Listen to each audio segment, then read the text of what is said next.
Hi everyone, मैं हूं शेख जबी। मेरे इस चैनल में आप सभी का स्वागत करता हूं। इस वीडियो में हम लोग बात करने वाले हैं वार टू, यानी जूनियर एनटीआर वर्सेस ऋतिक रोशन होने वाली है ये मूवी वार टू। मतलब अगर ये इसमें बोलूँ ना मैं, तो एक्शन तो छप्पड़ फाड़ के, क्योंकि एक्शन में कुछ कमी नहीं है। चलो थोड़ा बहुत ट्रोल हो रहा है एक्शन का, जो एक सीन है जहाँ पे, तो वहाँ पे भी ट्रोल हो रहा है, तो वो चीज़ अलग होती है। लेकिन अगर एक्शन की मैं बात करूं तो एक्शन लाजवाब नजर आ रहा है, चाहे वो जूनियर एनटीआर का ले लो या फिर ऋतिक रोशन का ले लो। लेकिन इंपॉर्टेंट मैं हमेशा यही कहता हूं कि इस हर मूवी की कहानी इंपॉर्टेंट होती है।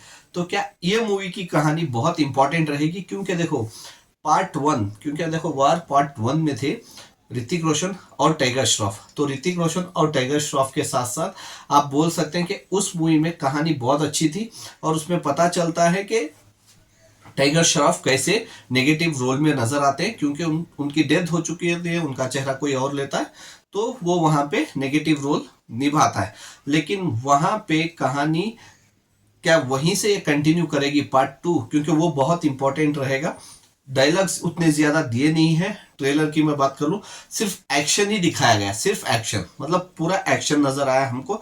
तो लेकिन इंपॉर्टेंट वही मैं बोलता हूं कि कहानी कैसी रहेगी, क्योंकि देखो हर टाइम सेम कहानी नहीं चल सकती। क्योंकि एक एजेंट है, तो वो अपने देश से गद्दारी करता है, या पैसे के लिए करता है, या कुछ और रीजन के लिए करता है, और वो अगेंस्ट, मतलब इंडिया के अगेंस्ट काम करता है। जैसे हमने देखा है पठान में आपने देखा होगा कि जॉन इब्राहिम तो इंडिया की ही एजेंसी में काम करते हैं, तो फिर उनकी फैमिली को पता नहीं क्या कुछ सपोर्ट नहीं करते, तो इस वजह से वो अपोजिट हो जाते हैं, यानी विलन बन जाते हैं। तो उस हिसाब से अगर हम लोग वैसे ही वार वन पार्ट वन की बात कर लो, तो उसमें भी जो एजेंट होता है, जो टाइगर श्रॉफ का जो गेटअप लेता है, तो वो पैसों के लिए, ठीक है, तो पैसों के लिए विलन बन जाता है। तो ऐसी बहुत सारी कहानियां होंगी, जैसे हमने टाइगर टाइगर सीरीज में भी देखा होगा।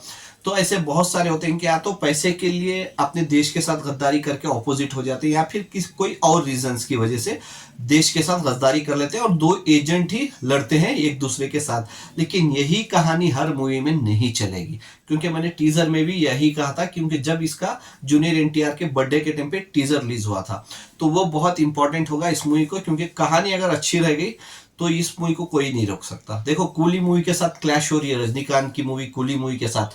अगर इसकी कहानी अच्छी रह गई तो लोगों को पसंद आ गई, तो ये मूवी को कोई नहीं रोकेगा।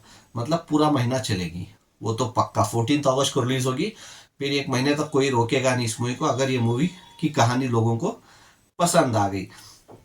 और एक इंपॉर्टेंट चीज ये है इस मूवी में, क्योंकि बहुत सारे ऐसे चीजेस दिखाए गए हैं, इसमें टाइगर श्रॉफ की फोटो भी नजर आती है। चाहे तो आप ये देख सकते हैं कि टाइगर श्रॉफ की फोटो को जाके ऋतिक रोशन देखते हैं, तो वो एक सीन है। फिर जो इनके हेड होते हैं आशुतोष राणा, तो वो ऋतिक रोशन के मुंह पे थूकते हैं, तो वो एक सीन इसमें है, चाहे तो आप ट्रेलर में देख सकते हैं। तो उसके बाद जूनियर एनटीआर उनको बोट में शायद पकड़ के रखते होंगे ऋतिक रोशन को, तो वहां पे जूनियर एनटीआर का उनका फेस टू फेस दिखाया गया है। तो बहुत सारी सीन्स ऐसे हैं। तो क्या इसमें ऋतिक रोशन क्या नेगेटिव रोल में है और जूनियर एनटीआर क्या हीरो के रोल में है? पॉसिबल है, मैं ये नहीं बोल रहा हूँ कहानी यही है। मतलब ये बोल भी सकते हैं कि ऐसा भी तो हो सकता है कि टाइगर श्रॉफ ने कहीं ऐसा ट्विस्ट ना रख दे कि टाइगर श्रॉफ ऋतिक रोशन को वार वन में मार के फिर टाइगर श्रॉफ ऋतिक रोशन का भेस लेके आके हो, तो वो भी पॉसिबल है। क्योंकि जैसे आशुतोष राणा जैसे उनके मुंह पे थूकते हैं, तो उस हिसाब से बोल रहा हूँ, तो वो भी पॉसिबल है। क्या ऋतिक रोशन विलन रहेंगे या जूनियर एनटीआर हीरो रह के यहाँ पे काम करेंगे, तो वो भी पॉसिबल है।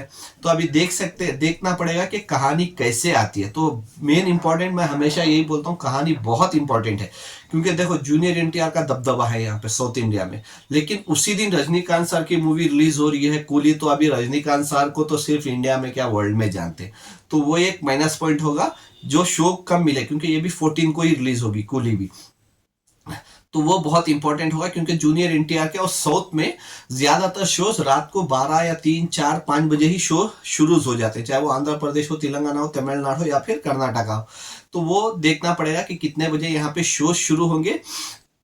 और इम्पोर्टेंट ये है कि बस शो शुरू होने के बाद लोगों को कहानी पसंद आ जाए, क्योंकि जूनियर एनटीआर को पिटता हुआ तो नहीं देखेंगे यहाँ की ऑडियंस, ये तो समझ जाओ आप।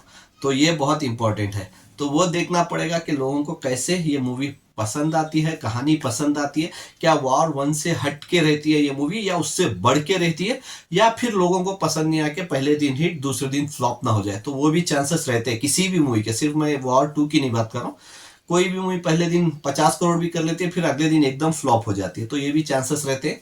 तो अभी देखते हैं कि ये मूवी का ट्रेलर तो ऑलमोस्ट पसंद आया है, मेरे को भी अच्छा लगा है, एक्शन है, लेकिन ऐसा ना हो कि कहानी सेम हो जाए, तो वो बहुत इंपॉर्टेंट होगा। तो उसके लिए मूवी देखनी पड़ेगी, जब मूवी देखेंगे तब पता चलेगा।